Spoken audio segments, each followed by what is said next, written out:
Assalamualaikum warahmatullahi wabarakatuh. Bismillah. Alhamdulillah. La haula wa la quwata illa billah. Allahumma sholli ala sayyidina Muhammad abdika wa nabika rasulika nabil ummi wa ala alihi wa sahbihi wa sallim tasliman biqadri azamatika fi kulli waqtin wa hin. Para santri, wali santri, pemirsa, subscriber. Pertama, saya bersyukur kehadirat Allah Subhanahu wa ta'ala. Sampai dengan detik ini Allah memberikan karunia yang sempurna, kesehatan, kesempatan, kehidupan, iman. Moga-moga kita bermohon kalau Allah memanggil suatu ketika, moga-moga Allah memanggilnya bi husnil khotimah. Amin. Demikian juga para pemirsa. Yang kedua, saya sekarang tengah ada di depan kamar tidur saya. Biar pemirsa tahu, santri tahu, inilah kamar di mana saya beristirahat. Pesantren kita ini ada tanahnya ada 8 hektar. Bangunannya banyak. Tapi tempat yang saya pakai tidur hanya satu ruang kecil ini, ukuran 6 melawan 6, tidak banyak. Di sini ada satu tempat tidur, kemudian wastafel, kemudian ada satu kamar mandi. Kamar ini memang kita buat dari bata ekspos dan jendela yang berukir sederhana. Saya ingin ada kesan kuno, ada kesan masa lampau.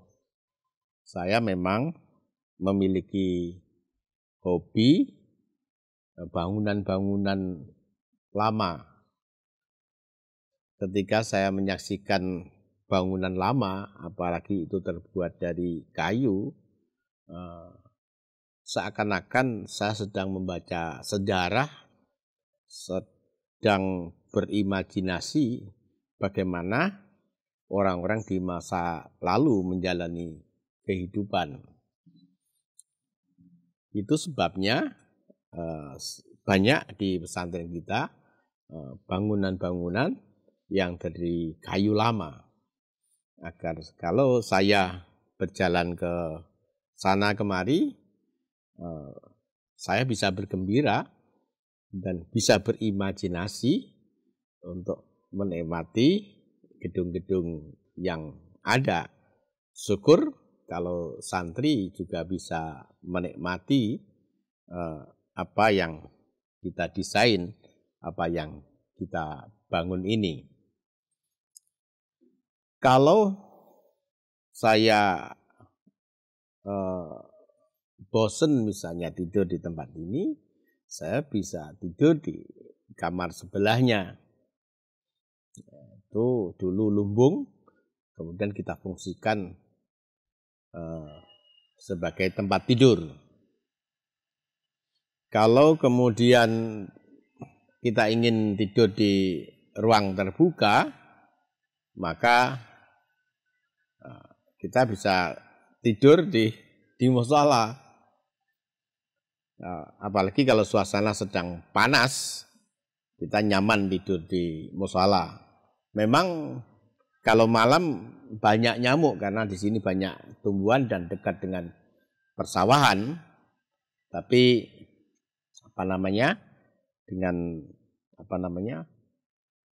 obat nyamuk itu sudah pergi dan kita bisa menikmati istirahat yang nyaman. Para santri, wali santri, pemirsa dan juga subscriber, saya sekarang tengah bersiap-siap untuk menyambut tamu. Memang di beberapa hari terakhir ini ada beberapa tamu. Yang pertama dari sebuah pesantren Darul Ulum dari Madura. Ini adalah pesantren tua, 4 generasi. Santrinya lebih banyak ketimbang pesantren kita. Tapi entah mengapa beliau berkenan studi banding di pesantren kita. Ini seminggu yang lalu.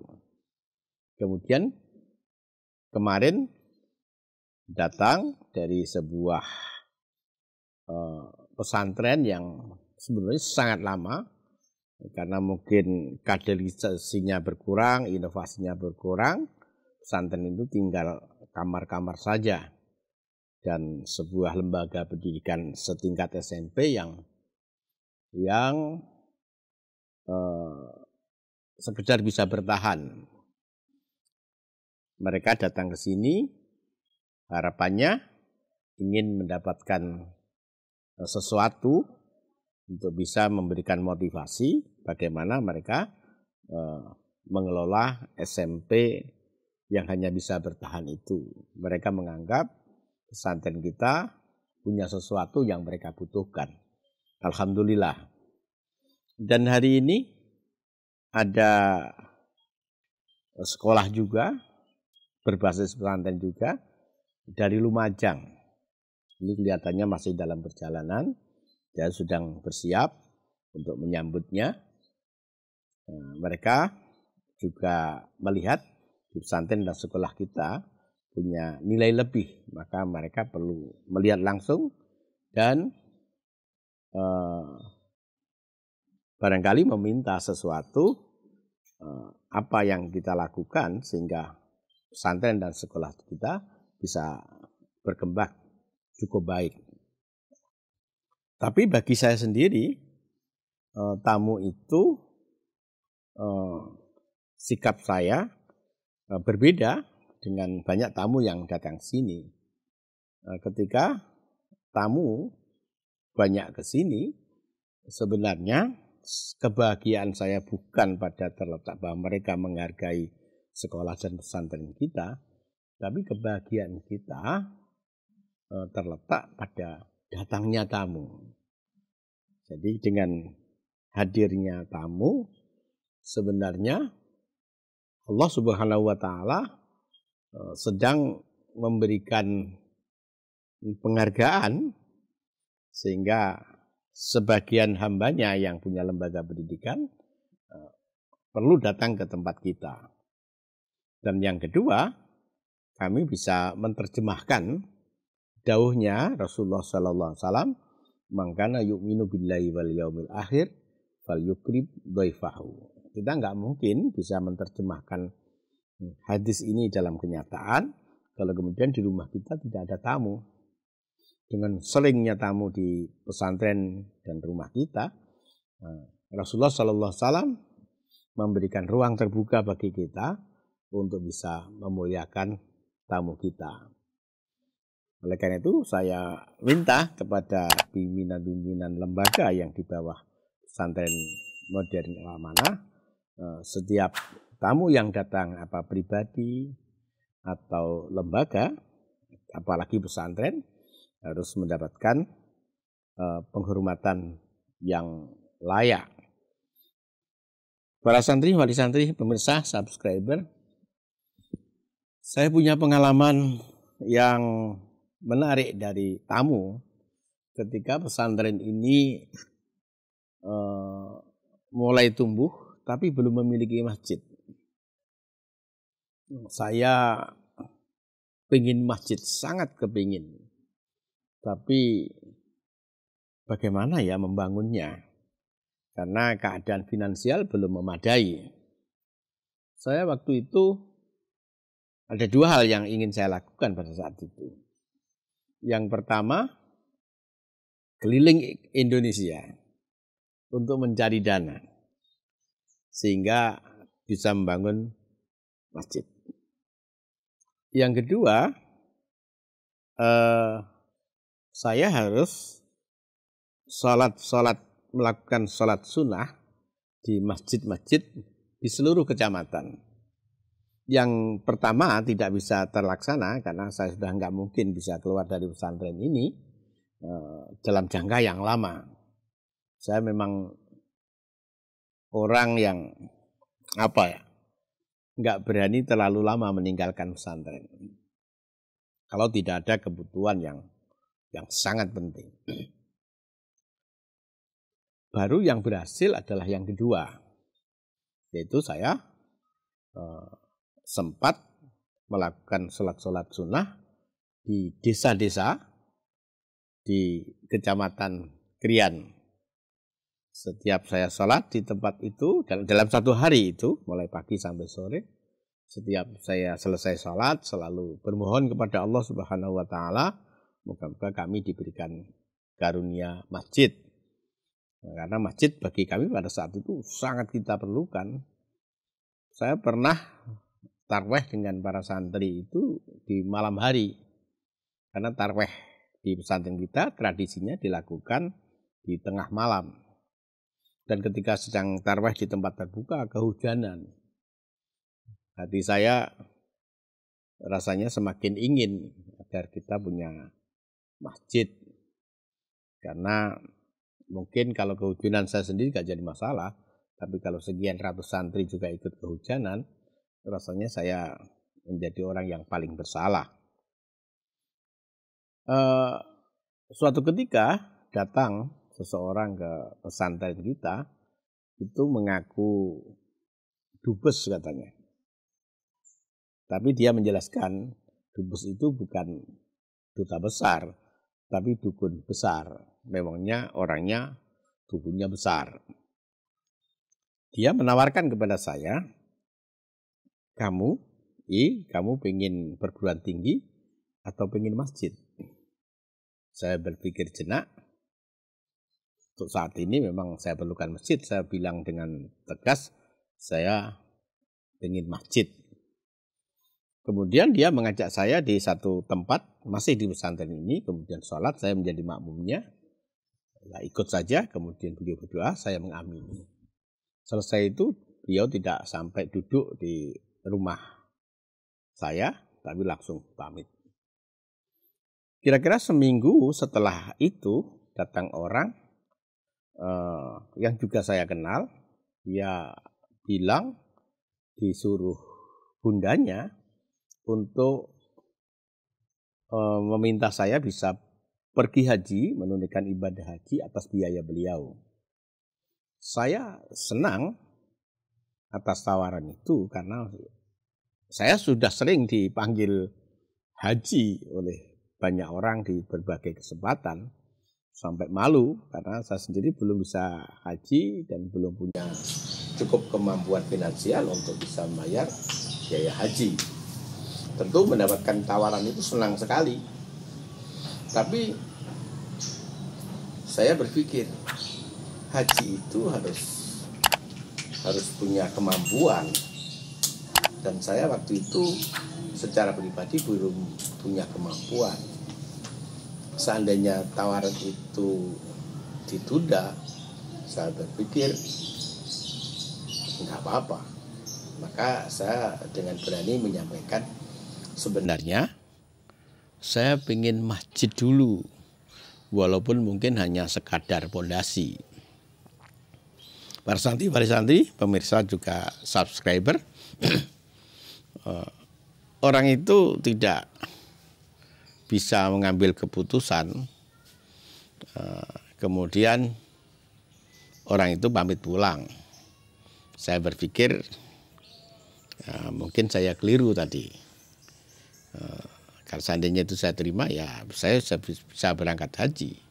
Tapi ya sudahlah, 1, 2 hari, 3 hari saya tunggu tidak ada kembali.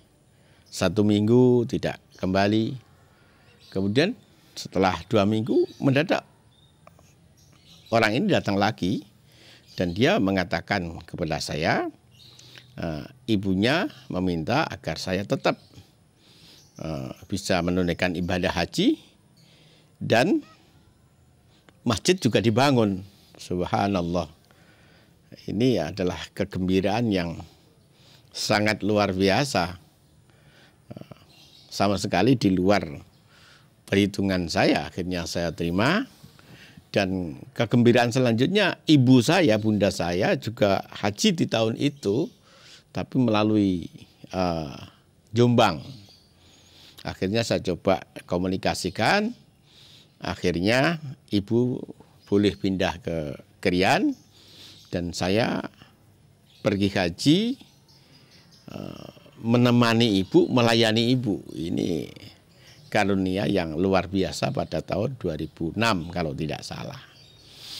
Apakah itu doa dari dubes atau dukun besar tadi atau karena faktor yang lain, saya tidak mengerti. Yang jelas saya bisa pergi haji dan orang-orang yang memanggil saya dengan sebutan haji tentu tidak kecewa. Saya sendiri juga enak menerima panggilan dari banyak orang itu.